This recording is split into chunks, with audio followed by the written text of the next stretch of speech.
Well, today rehearsals begin for the charity play in which Jane has become so interested. She's given up trying to sell tickets so she can devote all her time to the play in which she was promised a part. She doesn't know the part is in a mob scene. She also doesn't know that she is financially responsible for 50 tickets. That's $3 apiece. The scene is the rehearsal hall of the little theater, where we find Mrs. Burnside, head of the ticket committee, in conference with the director of the play. Listen.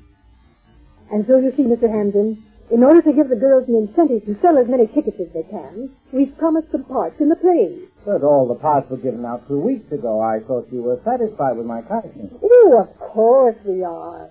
And you go right on as you had planned. But these ladies you promised parts to. Oh, well, we didn't say which parts or how important the parts are. Don't you get it? We'll use them all in the big party scene in the second act. Oh, of course. How stupid of me and how clever of you, Mrs. Burnside. Wasn't it so? Yes, yes. And it worked like a charm every time. The minute they heard they were going to be in the play, well, we just couldn't give them tickets enough to sell. Good for you. Only, there's one person. What's that?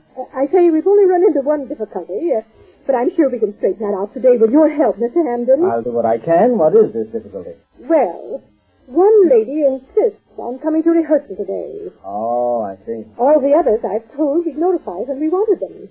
I thought we'd wait till we had the play well rehearsed, and then work them all into that big scene together, say, a day or so before the play is presented. Yes, of course, but what about this one lady? Well, she's coming to rehearsal today. She insists on trying out for a part.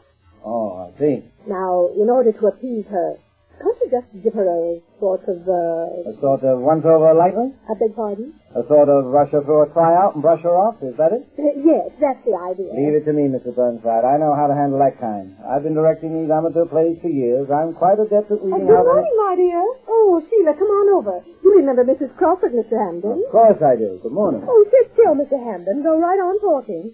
I was telling Mr. Hamden about Mrs. A. Oh, yes, imagine her. The part of Mrs. Weatherby. What? Oh, yes. I forgot to tell you. I gave her a brief synopsis of the play yesterday. And when I finished, she somehow or other got the idea that she was to play Mrs. Weatherby. Good heavens, no. Yes. Oh, there you are, you. Oh, hello, Mrs. Burnside. Hello, Mrs. Crawford. Mrs. Ace, my dear. Good morning. Good morning. My, you're bright and early. Yes, I was just saying to Mr. Ace, I said I had to be here bright and early this morning. And he said if I got here early, that would be enough. Oh, really? May I present Mr. Hamden? Oh, pleased to meet your acquaintance. Mrs. Ace? Mr. Hamden is our director. Oh, pleased to meet your acquaintance. Thank you. Now, sit down, my dear. The girls will be here soon. Oh, I can't sit down. I'm so excited about the play. Do you know, I've been thinking about it all night. I even dreamed about it. And do you know, in my dream, I got 24 big bouquets of flowers after the show. Oh, really? Yes. Well, my dear, I hate to discourage you, but they do say the dreams are always the opposite. Opposite? You mean 42 bouquets instead of 24? What? Oh, come now, Mrs. Ace. That's quite a number of bouquets. Have you had any stage experience at all? Oh, yes. Oh, really? May I ask where? Yes. What? Yes, you can ask where. It was at school, high school. Oh, did you go to high school? Oh, yes. I see. Have you had any other experience? Well, not exactly experience. I go to a lot of movies. You go to a... Yes, I see. Oh, are those the play? Can I see one? Oh, yeah, but... Oh, I want to start studying my part. I hope I can memorize everything I have to. Thank you. Let me see. Mrs. Weatherby. Where is it now? Mrs. Weatherby? Sheila, let Mr. Hamden handle this. yes, see. You see, Mrs. Ace, the part of Mrs. Weatherby... Good morning, ladies, and Mr. Hamden. Oh, hello, Irene. My, aren't you stunning this morning? Oh, just some old things I threw together for this rehearsal. Oh, this is Mrs. Ace and Mrs. Lewis. How do you do? Pleased to meet your acquaintance. Oh, Mr. Hamden, I'm ready for you. Who you with? Suppose you do your best. I'll try. Well, doesn't Mrs. Weatherby rate a copy of the play to look over? I've got one, thank you.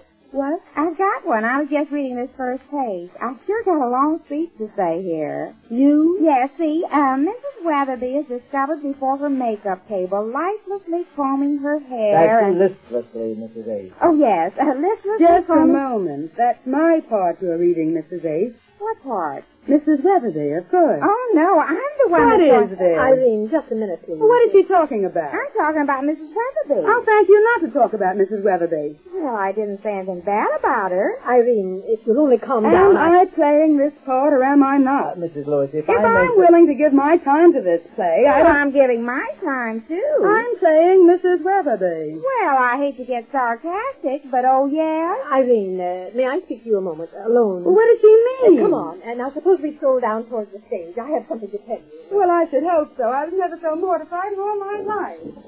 Well, I hope somebody tells her. I guess she doesn't understand about the tryout.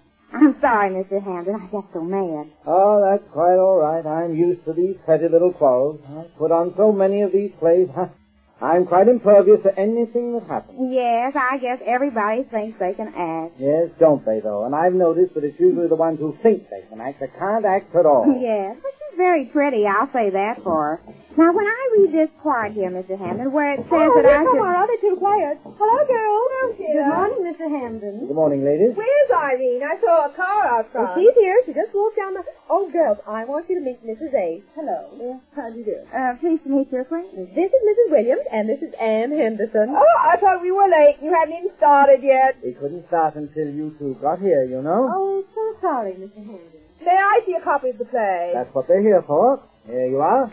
And Miss Henderson. Thank you. I guess you two play the sisters of my husband. What? Are you two going to play the two old sisters who don't like me because I married their brother and spent all his money? Don't like you. What's the matter with Irene? Oh, may I see you two girls alone? What's coming off? Let's walk down this way. Come along, Helene. What is it? Nothing. I just want to talk to you. More secrets going around here, aren't there? Yes, that's it. Oh, here comes Mrs. Burnside back with Mrs. Lewis. Oh, Mrs. Ace, I'm so sorry I lost my temper. I want to apologize. I didn't understand. Oh, that's all right. I was just saying, Mr. Hampton, I guess you didn't understand about the tryout. Of course not, and you're quite right. Well, now that we have that settled, how about reading the part for us, Mrs. Ace? Now? Yes, suppose you get up there on the stage and read that first speech. Oh, well, how about Mrs. Lewis reading it first? Oh, if you like. Would you oblige, Mrs. Lewis? Of course, be glad to. Good luck, Mrs. Lewis. Oh, thank you, my dear. Let's walk down a little. Come on, Mrs. Ace. We can hear better down here. All right. Now sit down, girls. Irene's going to read the first scene. Ready when you are, Mrs. Lewis. You know the setting. Mrs. Weatherby is discovered listlessly combing her hair, gazing at herself in the mirror. And the speech she has is to herself. Later on, she gets up and paces back and forth in a sort of soliloquy. I understand. Yes. Quiet, please. Well, my pet, I hope you're satisfied with yourself. You've landed him. The catch of the season. What does it matter that he's heartbroken? What does it matter that his sisters cut you dead? You found what you've been looking for. Security. His castle will be your stronghold, and you are queen. Queen of all you survey. There's no turning away now. Let them talk. Let them talk. Thank you, Mrs. Lewis. I've quite enough. Now, you, Mrs. Lewis. But she didn't finish. I've got the idea. You read it, please. Well, all right. Here I go. That's it, my dear. You're pretty good, Mrs. Lewis. Oh, thank you. I hope you do as well. Oh, I will. Shall I sit in the same place you did, Mr. Hampton? Yes, that'll be all right. Right there. Begin the speech. Well, my pet, I hope you're satisfied with yourself. You've landed him the catch of the season. What does it matter that he's housebroken? What does it matter if his sisters cut your head? You found what you've been looking for, security. His castle will be your stranglehold, and you are queen of all you survey. There is no turning away now. Cross is right. Let them talk. Let them talk. Mrs. Ace, cross is right. Is a stage direction. What? You read a stage direction there. Cross is right. Oh, I wondered what that meant. You don't have to read that, huh?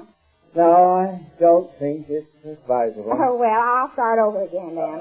No, that won't be necessary, Mrs. Ace. You better tell her she's no good. What did you say? I say that's quite all right. I get the idea. Well, which was best? Well, Mrs. Ace, comparisons are odious. Which one did? What? My dear, why don't you come down and sit with me for a while? Oh, no, I can't now. I'm busy rehearsing, Mrs. Burnside. No, I don't think you'll have to read any more, Mrs. Ace, because at this point, I'm thinking of having a maid come on and tell Mrs. Weatherby that her husband's calling long distance. A maid? Well, there's no maid in this scene. Please, Mrs. Wood. I'm writing in a maid at this point. But it doesn't make sense. It's such a beautiful scene as it is. Please, I was given to understand that my direction was final. And of course it is, Mr. Hanson. Thank you, Mrs. Burnside. And the maid comes in and says, "The phone, madame." That's all. The phone, madame. Will you try that, please, Mrs. Ace? What? A maid enters center and says, "The phone, madame." Try that, please. Oh, a maid comes in and says the phone, madame. I see. Yes, will you run that once? All right. The maid comes in and says the phone, madame. For me, Marie? What was that? I said for me, Marie. I didn't say anything like that. No, but after the maid tells me there's a phone call, I say for me, Marie, see? No, Mrs. Ace, I don't think you understand. I want you to read the line of the maid. Oh, you want me to read... Me, a maid? Very fine casting, Mr. Hanson. She'll fit the part perfectly. Just a minute. I heard that last remark. Really? Yes, and if you ask me, I think you'd fit the part perfectly. Me? Why, I've played Shakespeare in the legitimate theater for years. Well, if Shakespeare was alive today, he'd turn over in his grave. Why, you little girl. Ladies, I'm without you for quiet. Jane is quite a temperamental actress, isn't she? Just how she progresses with the play we learn when next we meet Easy Aces.